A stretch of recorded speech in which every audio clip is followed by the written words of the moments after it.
Hi friends, today I will like to demo on how we can do the Snowflake DevOps setup for Snowflake using GitHub repo, GitHub Action and Liquibase. If you have not gone through my recent blog on Snowflake DevOps with GitHub and Liquibase, I would suggest you to please have a look because I have recorded more detail over there. Let's start with demo. So to start with, if you have not seen my recent DevOps setup using schema change, I would suggest you to please have a look because I have covered similar changes over there with regard to schema change tool. Today I am going to showcase the same setup but with a slight change on the method, and the tooling is Liquibase. So, overall setup point of view, from GitHub point of view, more or less it will look same. Only the tooling part will change, and the way we will set up the folders and execution policies will change. So first of all, like I have already shown that to start with, you have to first create a repository. So to create a repository, you have to just first go to github.com and click on repository and click on new. Once you click on new, it's your choice whether you want to click a public repository or private, and whether you want to add a readme, add ignore. These are optional. If you want, you can add. If not, just click on one of these and give the name of the repository, anything, and then just create. Okay, so that's the first step you have to do. So once you are done with your repository creation, your repository will be blank, totally blank. So there will be nothing in this. If you have selected license file or the readme file, it will come as an initial commit, else there will be nothing, it will be totally blank. So the first step is to you have to first do the setup for all the parameter which you are going to use to connect to Snowflake. So the first and the most secure part is to go on setting, go on secrets, and click on new secrets and keep on adding all the required stuff. So basically, to connect to Snowflake and from Liquibase, you need the SF driver name. The SF means like Snowflake password, Snowflake driver name, Snowflake schema, Snowflake URL from which you are going to connect, and Snowflake username. Right. So these are the required mandatory parameter which you need to connect to Liquibase. The second step would be to go to action, and you have to just go on new workflow, and you have to click on set up this workflow. So once you click on this, you will get a template like this. So this is a base template, and you need to modify this according to your setup or according to your requirement. So I'm not going to do any changes on this. I have already added. The moment you will do these changes and save, click on commit, you will get this GitHub workflow folder automatically created. Inside that, you will find the one file with .yaml extension. So basically, this is the you can say the heart or the brain of the pipeline. So basically, this YAML file will decide which folder you are going to look for the trigger point as a trigger point. So whenever there is any kind of a script addition, deletion, or modification, the trigger will get kick off. Means like the trigger will be fired, and then the actual steps of execution will start using Liquibase. So basically, if I go here inside, you will see that I have created a script called I have created a folder called db scripts, inside which I have another folder called deploy. So basically, under deploy, if there is any changes, this star means all the files. It will consider for all the files, and if there is any changes on inside deploy folder, it will start. It will trigger the statement running below. So basically, to run Liquibase, if you have seen my previous blog on Liquibase, you need a installation. But in Liquibase, like when you are running a pipeline, you can't. It means like you have to install the Docker image. So there are other ways as well you can use, but the easiest is to use the Docker image of Liquibase. So basically what I am doing, I am just using the Docker image which is running on Ubuntu, and it is using the Liquibase latest image, which is I think 4 point something version, but which is the latest Docker image available on the portal. And firstly I am doing the Liquibase status check. So if you go here, it is doing the Liquibase status check to check whether I am able to connect to Liquibase with the required files, all the parameters basically. And then on the second step is to update the change sets. So basically if you know, in my previous blogs, when I was showing you how to use the Liquibase with command, I was always passing the changelog file name individually over here, right? But we have to understand that in case of pipeline setup, it is not the case, because you can't hard code any name of the file in the pipeline. In that way your pipeline will not work. But if you don't provide any file name over here, your Liquibase will not run. So that's the mandatory step you have to provide. So what we have done, we have created a master XML file. So basically in this, if you go, and I will show you the XML file. So basically this master file is the, you can say, as a working as an index page for Liquibase. So Liquibase will always execute only this file, and inside this file we will keep on adding all the files if we want, using the include tag, or we can also use the include all, and we can mention a particular folder in which there is any file if there is any modification or any addition of the file, then it will deploy that file. So either way we can use. So basically I use this changelog file, and I'm going to use include all. So what is include all and include tag? So basically when so your master changelog file will look like something like this. So it might happen that you work with a release. So you work like in a small scrum, like you are working for a scrum, in a scrum, and you are working in a small chunks, right? So you can say based on the work, or you are working based on some certain feature, right? You are a big team, and you want to segregate your changes based on certain feature, and you want to deploy that based on your feature. So what you can do is like you can include a single file, like include file and then the file path name, and this file will contain certain features, say release name, feature name, version name, .sql, right? So it can be any name, but just based on your organization standards, you can mention for a particular release and .sql, and then again in future if you get another feature to deploy, we'll just include file, and then you can keep on adding like this to maintain the release, and Liquibase will start looking from this, and then it will look for, so in a sequential manner it will start deploying the file, and if all the change set inside this file has already been deployed, it will just skip that and move to the next in the sequence. This is one way you can achieve the target by mentioning the master.xml, or you can also do that, you can use the include all tag. So basically if you say include all path and give the path of a particular folder, in that case anything inside that folder, if something goes change, like there is any addition of new file, when you do a commit, it will trigger the file, it will trigger the pipeline, and it will start deploying that particular file.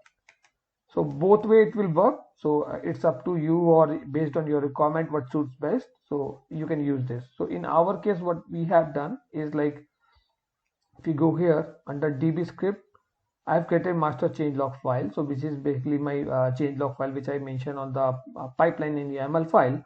What I did, I already said like include all path under deploy folder, and then relative to changelog file true. So basically it's like it will go and look for the deploy folder always, and whenever there is any change, it will just trigger that changes for the deployment. So this is the master changelog file. I already showed you how to do the secret setup, and I already showed you what is the YAML file for me. So now if you see that after doing this setup, you have a main folder db script, inside that you have master changelog, and then I'm going to create a deploy folder over here, which was mentioned inside this master changelog.file. So what I will do, I will create a db script folder over here, and I will start pushing the script inside this, and we will see how it get deployed. So let's first go inside Liquibase and see that under DemoDB is my default setup for this pipeline. So under DemoDB, I am going to use the public schema. So you can see there is nothing inside this DemoDB public schema. Now what I will do, I will go and I already had a db script folder here, and deploy folder created already by prehand. I'm just going to copy few of the script which is kept inside my backup folder. So these are the three script which I already created. Let me show you the script. So basically this is the first script which I want to install in my Snowflake. Basically this has a simple SQL file which says use database DemoDB, use schema public, and then create a table with these columns, right? And then I'm on the second file, I'm going to use, like, on the same format, I'm just going to create an employee table with this structure. And then third file I want to use as a XML. So this setup, the setup which I did is a free flow. Whether you want to use a SQL file or an XML file, it will work for everything. So I wanted to show you both the combination. Now you will see that in XML file it's also a simple that it's Rajiv, author is Rajiv, ID is 3. If you may see here, it was Rajiv and ID was 1, Rajiv ID and 2, because basically your changelog file maintain based on your ID, means like the name, then the ID, and then the file name. So these are the three things, basically author, ID, and the changelog file name, and the combination of three makes the file unique. And if it always look for this stuff, and if it's already matching, it skip the deployment that particular file, and if it's unique, then only it will start deploying. So in the third file also, I am just creating just a simple table. So I want to keep everything simple. These are the standard XML format, so this is not going to change for any file. So you can just keep copy and paste for all the new file, and this is the only part which is going to change for all your change set. So you can have a multiple change set over here, you can have a single, you can have an insert statement, whatever you want you can put on the change set over here in the XML format. So let's start with putting one file at a time. So I'm just going to start with my first SQL file. So I'm just going to copy this, and I'm going to put it on the deploy, and I'm just going to look for the status, whether I see any changes. Yes, I can see that there is one changes. I just pushed everything inside this folder.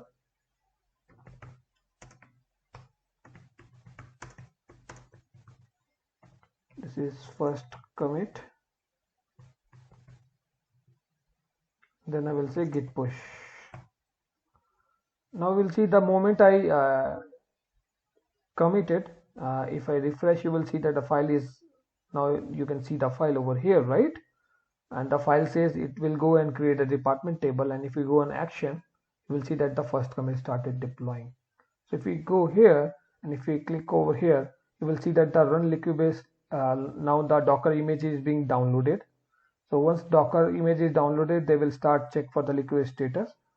So the moment the Liquibase status is complete, so basically you are able to connect, you can see now Liquibase update is running. So it is just that it is printing all the logs, and now it is almost complete. So if we go here, we'll see that the changelog file and all has been created.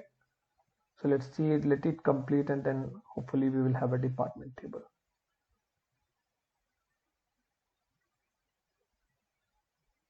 It's going to complete. Yeah, it's completed. So let's go and refresh again. So you can see the department table has been created. Now let's see and check what is there on the changelog file. So you can see that the ID is 1, author is Rajiv, file name is dbscript deploy changelog dot something snowflake.sql. It was executed today. It was an SQL description, and it was successful, right? So you can see all the details over here, and it is mentioning the Liquibase version is 4.4.3. that's the latest one. Now I'm going to do the same stuff, but I'm just going to use the direct UI because it's more easy for me. Add file, upload file, and then just I'm going to choose all the files from my download folder. I'm just going to use both the file, this one and this one, and then I'm going to just do a commit. So you can see that both the file are inside this folder, and there is a kickoff edit file via upload. That's the default message.